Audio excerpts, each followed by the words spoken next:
When the Germans walked in, which was in April 1940, I was just 4 years old.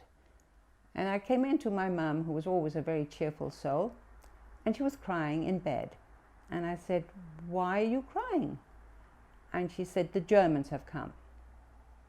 Now at this stage, she had been in Denmark for 7 years, and what they had feared in Germany had now caught up with her. There was a big troop ship lying down in the harbour with room for 5,000 people.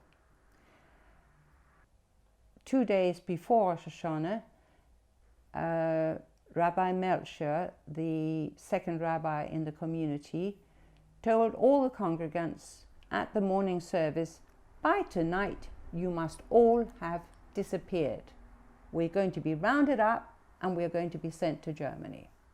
We were woken up suddenly by gunfire and all sorts of noises, and the people were up in the roads and shouted, "The Germans have invaded Belgium." And my mother immediately decided it was time for us to get out. We got across the frontier, and everybody that got across the frontier decided to go straight from La Panne to Dunkirk, the main road. And my mother looked at the situation with my cousin and said, "No, we are not going down the main road. The main road will be stopped and machine gunned by the Germans. We are taking the coastal path. It's longer, but it'll be safer." So we had a very exciting 5 days, but we were only machine gunned once by the dear Germans, and we eventually got to Boulogne.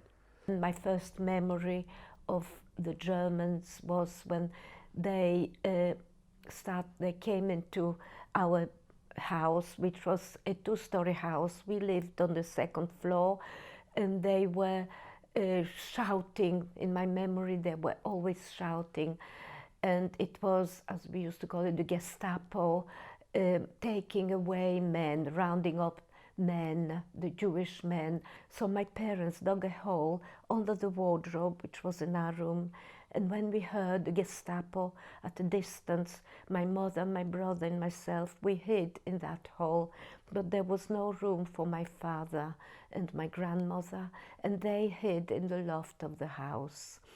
I heard the Gestapo coming. I heard my grandmother screaming. I don't know what happened to her. They didn't find us hiding in the hole, but they found them. When I asked within a day or two what happened to my father, my mother said he had been shot. My uncle, Zelik, my mother's brother, who hit her, he knew a lot of people, some Christians, so he found a Christian family to hide for my brother and myself, to hide us. He paid them, he always paid everybody. And one day, the young woman, the daughter of the family, who was about 20, brought in a German soldier, an armed soldier, an SS, and I knew she brought him in to kill my brother and myself, because by then I knew they were killing everybody, including the children. For some reason which I cannot explain, he didn't want to kill me, and they killed my brother.